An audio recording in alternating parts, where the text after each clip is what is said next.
So I know I just did one. I just did a vlog, and I liked it. But there's so much to talk about. There's so many. I missed like 2 days or 3 days or something like that. So I just want to keep knocking these out. I mentioned something in the last vlog. I know that I'm going to get questions about it. So before you guys ask me questions, I'm going to just go ahead and answer it. This whole episode is going to be about reach.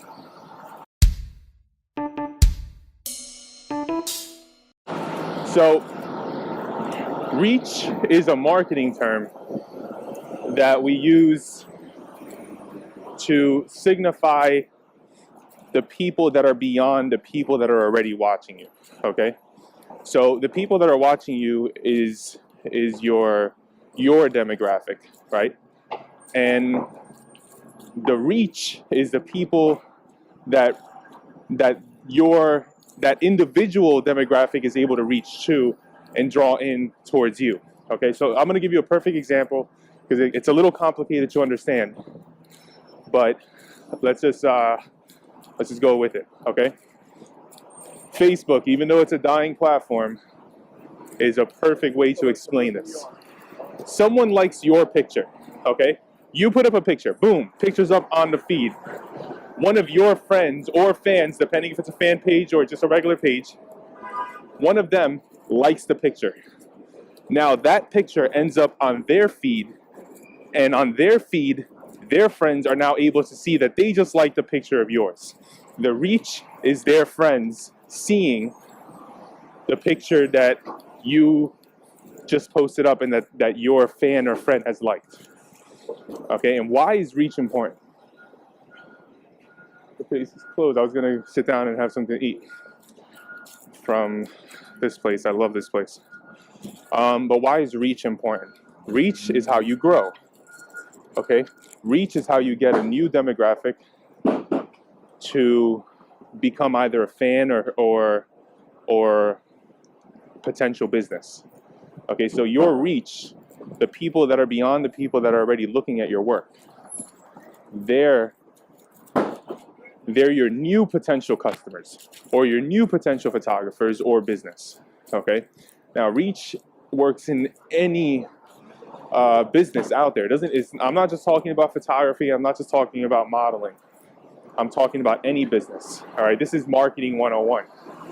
So your reach are the people, like I said, that are beyond the people that you're already hitting. And the reason that's so important is because that's how you grow, right? If you need to really sit down as a brand and understand what demographic you hit. Okay, so what you have, crossing the street here. All right, what you have is a certain type of people that like what you do. Okay, and so I'm gonna break apart my demographic and then how I hit my reach. My demographic, and the great thing about Facebook fan pages, even though I don't use it anymore, was that they had something called insights. And in insights, you can see the age range of people that come to your page and who likes your stuff and where they're from, and that's how you figure out your demographics.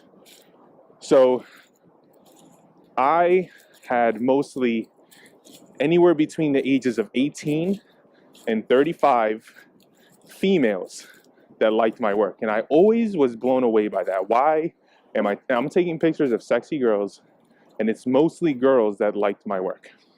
This is when I started really understanding the business behind social media and marketing. So I'm still crossing the street here. So with that being said, I knew that my reach were the people from those 18 to 35-year-old females.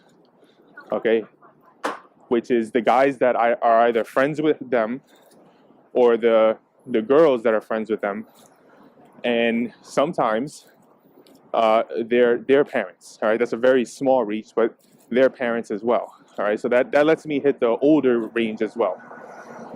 So the question you have to ask yourself is, okay, I have these 18 to 35-year-olds that already like my work now. Do I want a new demographic added into that? Do I want the 18 to 35 males? Okay, so then how am I going to get the 18 to 35-year-old males to start liking my work? What is it that I'm missing? Why is it that I'm my work is only attracting these people. And you have to be, you have to be harsh with yourself. You have to figure out why that's happening. All right, and I said this in, I think, maybe episode 3, that people are not asking the question why enough anymore. And that's the only way you're gonna grow. That's the only way you're gonna grow as a business. Not just as a model, not just as a photographer, but as a business, as a brand, okay? As a personal franchise.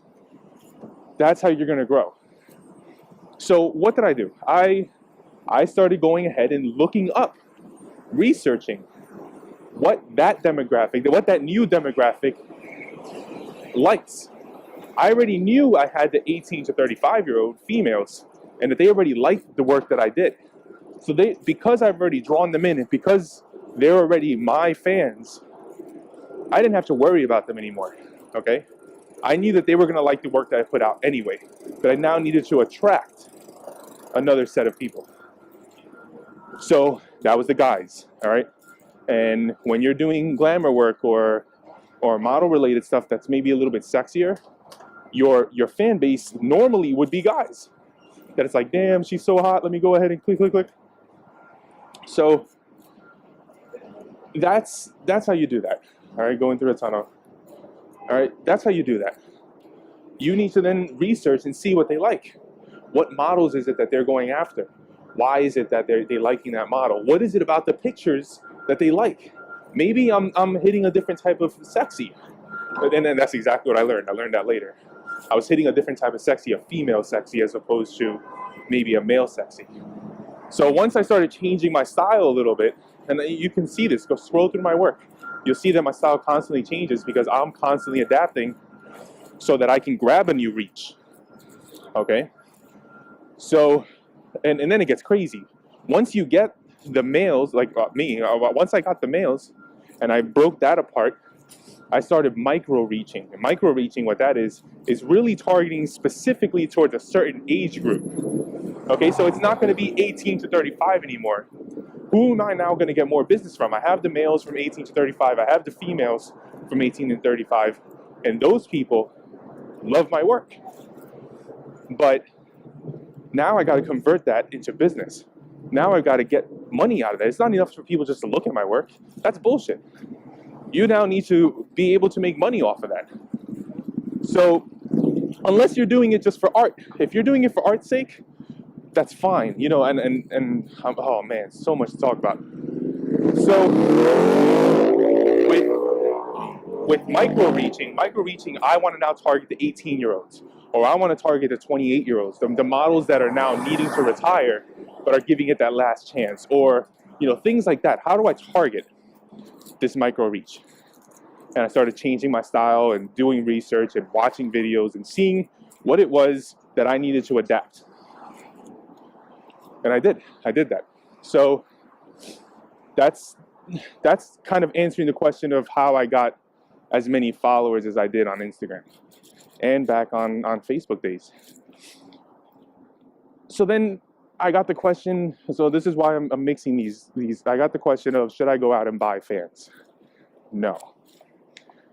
Please do not do that. It's the biggest mistake that you can do. Because it's not, remember how I said that you have a static number? That number of people that are following you, that's a static number of potential business for other people. Okay, so you're shooting as a photographer or as a model, eventually you're gonna start shooting brands. You're gonna start shooting these small companies that want you to wear their stuff, or you wanna be inside magazines. That has to translate into sales. If you go out and buy fans, okay, those people are not interacting with you. And it shows, all right? If you have 7,000 fans, 7,000 followers, okay? They're two completely different things, fans and followers, but, you know, I'm talking Facebook and I'm talking Instagram and I'm talking Twitter here. You have those 7,000 people and you throw up an image and it has 50 likes, or the worst, it has 3 likes, you know? Clearly, you have no say. You have no pull. Your fan base or followers clearly don't give a flying fuck what you do, right? So why would a magazine want to put your work inside of it? It's not going to generate sales. You've proven that already. No one gives a crap about what's on your page. And if you're doing that and you're getting those numbers, the ratio is not good. And that's how these companies see it. It's all dollar signs. That's all they see. How can they use you to get money?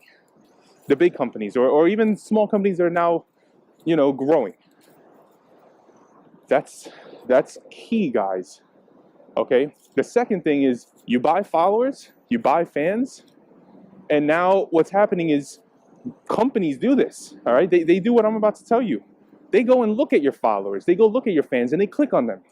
And this is what they see. They see someone that's following you that only has one picture up or 3 pictures up, and that person is following 6,000 people, okay?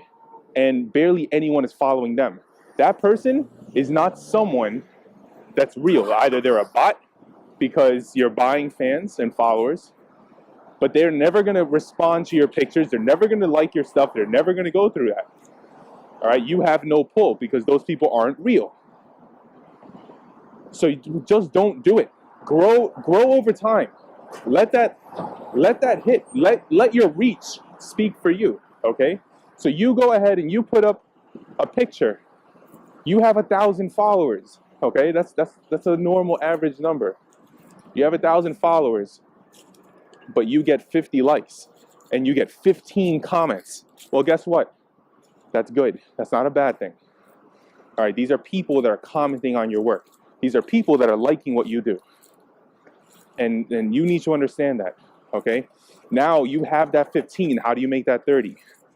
What is it? What's the patterns that you're noticing about the 15 people that like your stuff? Okay, what age range are they? How do they dress? What do they like? And then translate it and do it. Because you already have a demographic there. You have people that genuinely like your stuff. Take it from there and evolve it. That way you get more business. It's really simple once you get it. All right, and it does take a little bit of research and understanding and it's all about patterns. You're studying these patterns and you're seeing, because there's so many, I'm always talking about studying people, all right? There's so many people that are similar in the things that they like because the media has already created that for them. Those people are already looking at what they like in the media and they're searching for that. So you're a part of that. You're a part of that giant puzzle. Expand what you do to get a bigger demographic and then turn that into business. All right? So yeah, that's what I wanted to talk about. I did 2 videos in one day and I think that's okay. And I hope you guys got something out of that. I hope that it's opening your mind and making you think differently, because there's so much more that you can do in this business than go into a shoot and look pretty. All right, this is Harts Ortiz, Strolling with Harts, and I'll talk to you later. Bye.